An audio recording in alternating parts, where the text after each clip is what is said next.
Hello students, this is Prakhar. Welcome to Rishi classes. Today we are going to discuss the central idea of your second poem which is Fire and Ice. तो हम ये समझते हैं पहले central idea होता क्या है। Central idea means ये होता है कि जो भी पोएम आपका हो, जो भी चैप्टर हो, उसमें क्या मैसेज मिल रहा है, क्या थीम उसका है, ठीक है, किस बेस पे या पोएट जो है वो क्या मैसेज देना चाहता है, क्या बोलना चाहता है, ठीक है, वही चीज को अपने शब्दों में लिखना ही क्या और कहलाता है सेंट्रल आइडिया। मतलब उस पोएम का सेंट्रल आइडिया क्या है, मुख्य विचार क्या है, ठीक है। तो ये चीज सेंट्रल आइडिया होता है। तो फायर एंड आइस के जो है माध्यम से जो है आपके पोएट है वो क्या मैसेज देना चाहते हैं, क्या चीजें बताना चाहते हैं, उस चीज को आइए हम समझते हैं, सीखते हैं, ठीक है। तो इसको जो है हम मिटा देते हैं। आइए फिर देखा जाए सेंट्रल आइडिया आपका Robert Frost poem fire and ice. तो पहली लाइन आपको यही चीज करनी है कि अगर आप सेंट्रल आइडिया लिख रहे हैं तो पहला लाइन आप यही करिए कि उसमें जो है पोएम का नाम और फिर पोएट का नाम मेंशन कर दीजिए। जो आपके बोर्ड एग्जाम में 4 मार्क्स का आता है, 1 नंबर आपको ऐसे ही मिल जाना है, ठीक है। मतलब क्या करना है आपको, जैसे आपसे बोला जाए फायर एंड आइस का आपको क्या लिखना है, सेंट्रल आइडिया लिखना है, ठीक है। तो आपको भी एक चीज यही करनी है कि जैसे the poem fire and ice is written by Robert Frost, इतना आपने अगर लिख लिया तो 1 नंबर आपका यहीं पे फिक्स हो जाता है, ठीक है। तो शुरुआत आपको क्या चीजें करनी है, यही करना है कि जो है आपको पोएम का नाम और पोएट का नाम ये चीजें याद रखनी है, ठीक है, क्योंकि आपके बोर्ड एग्जाम में जो 4 मार्क्स का सेंट्रल आइडिया पूछा जाता है। तो क्या देखेंगे आप यहाँ पे क्या लिखा हुआ है, सेंट्रल आइडिया क्या है, पोएम आपका फायर एंड आइस है, पोएट कौन है, रॉबर्ट फ्रॉस्ट है, ठीक है। देखिए क्या है पोएम का, क्या चीजें कहिए, सेंट्रल आइडिया क्या है इसका। Robert Frost poem, Robert Frost की जो पोएम है जिसका नाम है fire and ice explores the destructive force of human emotions. अब इसमें जो है कुछ ह्यूमन इमोशंस के बारे में बात की गई है, ठीक है, जो कि क्या है, एक डिजायर है, ठीक है, और एक क्या है आपका हेट्रेड है। मतलब दो चीज के बारे में बात की गई इसमें, एक फायर के बारे में और एक आइस के बारे में, ठीक है। दो चीज से बताया गया कि जो वर्ल्ड है आपका वो पूरा डिस्ट्रक्ट हो जाएगा, पूरा विनाश हो जाएगा पूरे संसार का, पूरे विश्व का, ठीक है। किससे, एक फायर से और एक आइस से। पोएम में यही चीजें बोली गई है, पोएम में आपका लाइन ही यही है कि आपका जो वर्ड है, मतलब कुछ लोग ये कहते हैं कि जो वर्ड है वो किससे, फायर से एंड हो जाएगा और कुछ बोलते हैं आइस से एंड हो जाएगा, ठीक है। बट पोएट यहाँ पे इसका एक मैसेज देना चाहते हैं, एक मैसेज कन्वे करना चाहते हैं, इसको सिंबलाइज किया उन्होंने, फायर को और आइस को सिंबलाइज किया है, ठीक है। किससे सिंबलाइज किया है, फायर को सिंबलाइज किया डिजायर से, कि जो ह्यूमन की बढ़ती हुई डिजायर है, ठीक है, जो ह्यूमन की बढ़ती डिजायर है अगर वो लगातार ऐसे ही बढ़ती रही तो एक दिन क्या होगा कि जो वर्ल्ड हमारा को डिस्ट्रॉय कर जाएगा, पूरा डिस्ट्रक्शन हर एक तरफ हो जाएगा। अभी हाल ही में आपने एक न्यूज देखा होगा तेलंगाना का, जो है तेलंगाना में आपने देखा होगा कि डिफॉरेस्टेशन इतनी ज्यादा हो रही थी, ह्यूमन की डिजायर जो वो इतनी ज्यादा बढ़ जा रही है कि वहां पे जितने भी जानवर रह रहे हैं, जितने पशु पक्षी रह रहे हैं, जितना वहां से हमको ऑक्सीजन मिल रहा है, इन सब चीजों को वो अवॉइड कर रहा है, इनको ध्यान नहीं दे रहा, वो केवल अपनी ग्रीड को फुलफिल करने के लिए क्या कर रहा है कि डिफॉरेस्टेशन या फिर जो भी चीज है उसको वो कंटिन्यू प्रोसेस में ला रहा है, ठीक है। तो सीधा सा मतलब है कि जो आपकी डिजायर है ह्यूमन की, जो ह्यूमन का जो आपका ग्रीड है, लालच है, ये चीजें एक दिन लीड कर जाएंगी डिस्ट्रक्शन में आपके वर्ल्ड को, ठीक है। तो फायर को इस तरीके से सिंबलाइज किया गया। देखिए पोएम में fire and ice explores the destructive forces, जो विनाशकारी बल है वो क्या है, ऑफ ह्यूमन इमोशन, ह्यूमन का जो इमोशन है जिसमें एक डिजायर है और जिसमें एक हेट्रेड है यानी घृणा की भावना, एक दूसरे के प्रति जो नफरत की भावना है वो चीज है, उसको सिंबलाइज किया गया आइस से। जो आइस को किससे सिंबलाइज किया, हेट्रेड से, यानी जो है हेट्रेड से सिंबलाइज किया। हेट्रेड किसको बोलते हैं, घृणा यानी जो नफरत होती है, ठीक है।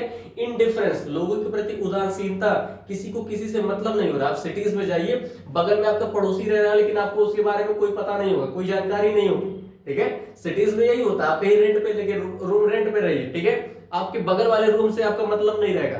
तो ये चीज होती है जो एक दूसरे के प्रति इंडिफरेंस होता है, उदासीनता जो होती है, ये भी चीज एक दिन क्या होगा कि इससे जो आपका वर्ल्ड डिस्ट्रक्ट होगा, विनाश हो जाएगा, ठीक है।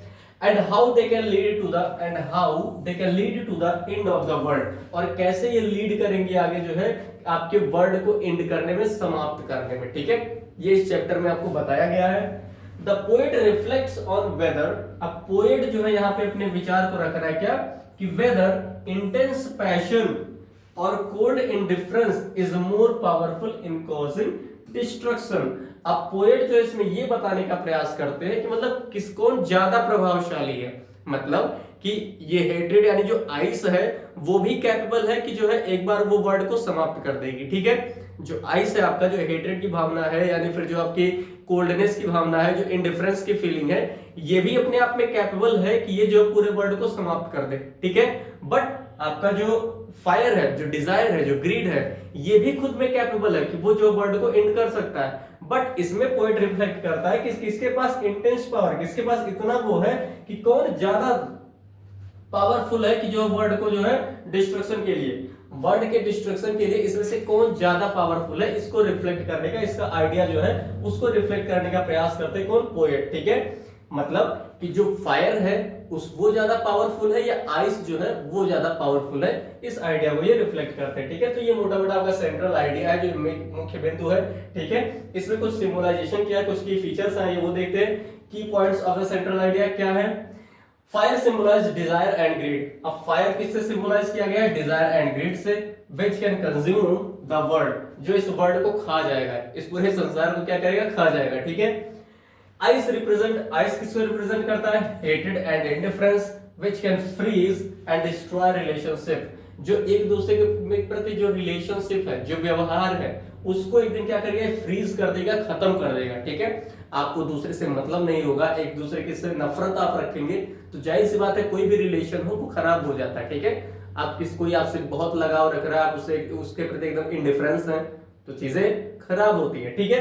तो वही चीज यहाँ पे हुआ है, ये बोल रहा है कि आइस जो है वो भी रिप्रेजेंट करता है हेट्रेड की फीलिंग्स को, और जो किसी भी रिलेशन को फ्रीज कर सकती है, डिस्ट्रॉय कर सकती है, ठीक है। The poem suggests that both emotions are equally dangerous and can lead to ruin.